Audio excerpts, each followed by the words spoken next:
In World War II, a train wasn't just a train. It was food, fuel, ammo, and reinforcements on rails. So both sides fought a war on movement, and the tactics evolved fast. First, trains and rail networks. Air forces learned you didn't have to destroy every locomotive. You had to break the system. They hit marshalling yards where rail cars were sorted, bridges that created bottlenecks, and tunnels and junctions that couldn't be bypassed easily. Fighters and fighter bombers became rolling ambush teams. Swoop in, strike fast, and keep moving before flak could lock on. Sometimes they used delayed action bombs to slow repairs and keep crews away, turning a single strike into hours of disruption.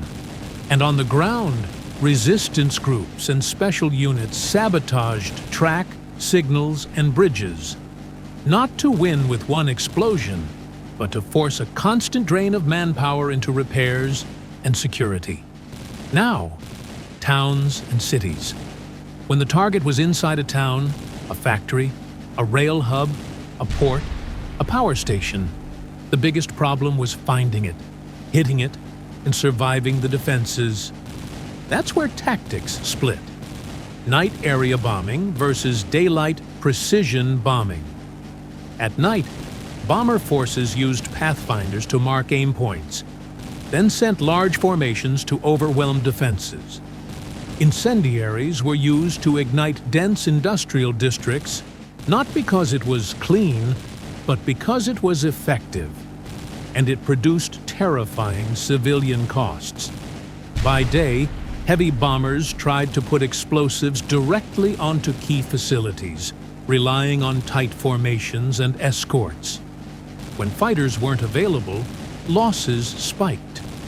When long-range escorts arrived, the balance shifted, and the bombing campaign intensified.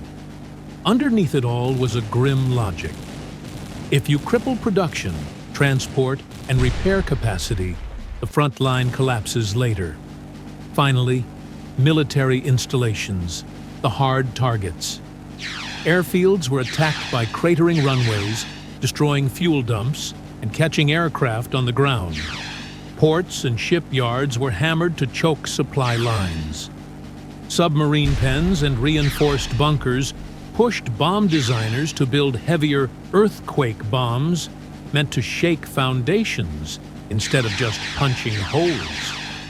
Oil facilities became priority targets because fuel shortages don't just slow tanks. They ground aircraft, freeze training, and strangle logistics. And not every strike came from the air. Commandos raided dock facilities and coastal infrastructure. Artillery and naval gunfire smashed shore installations before landings. Intelligence, photo reconnaissance, intercepted signals, and meticulous mapping often mattered as much as the bombs. So the WW2 playbook wasn't destroy the enemy. It was colder than that. Cut movement, cut fuel, cut repair, and make the entire war machine seize up. One rail line, one port, one town at a time. Allied planes tore up trains, rail yards, bridges, and ports to choke Japan's ability to move fuel, ammo, and reinforcements. The idea was simple. If the enemy can't move, the enemy can't fight.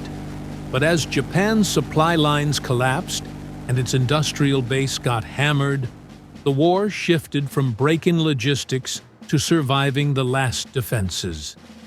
Instead of chasing ships across open water, the Allies pushed into the island chain, and every mile closer meant more airfields, more raids, and less room to dodge. That's when attacks changed shape. Striking trains and towns was about slowly starving a war machine. Kamikazes were about instantly crippling the tools of invasion.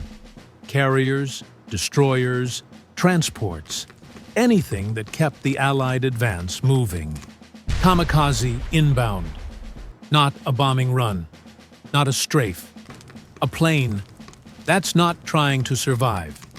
By late 1944, Japan starts using kamikaze attacks, aircraft turned into guided missiles.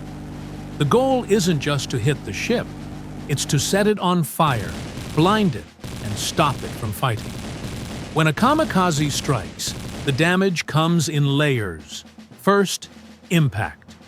A fast-moving aircraft is a metal battering ram ripping through antennas, gun mounts, even the bridge, before the bomb detonates. Then comes the worst part, fuel fire. A kamikaze isn't just explosives, it's a full tank of gasoline. On impact, that fuel sprays like burning mist and floods the deck with flame. Now picture that on an aircraft carrier. The flight deck is packed with planes, fuel hoses, bombs, rockets, ammo. One hit ignites parked aircraft, and those burning aircraft ignite the next, until the deck becomes a chain reaction. And here's what people miss. Ships didn't have to sink to be defeated. A kamikaze could destroy radar. Now you're blind. Smash fire control. Your guns can't track targets. Hit steering. You're dead in the water. That's a mission kill. The ship floats, but it's out of the fight. For smaller ships, like destroyers, it's even worse. Less armor, less space, less backup systems. One hit can wipe out gun crews, wreck engines, and ignite ammo lockers. And the most exposed ships? The radar pickets, stationed far out to spot raids first, so they get attacked first, again and again. So why did some ships survive? Because it became a race between fire and damage control. Crews fought flames with foam and seawater, sealed compartments to stop flooding, and flooded magazines to prevent a catastrophic blast. Even design mattered. U.S. carriers often had wooden flight decks that could burn and tear up. Many British carriers had armored flight decks that were harder to punch through. So, kamikaze damage wasn't just an explosion. It was a weapon built to turn steel into a furnace and force sailors to fight two battles at once: the enemy in the sky and the fire under their feet.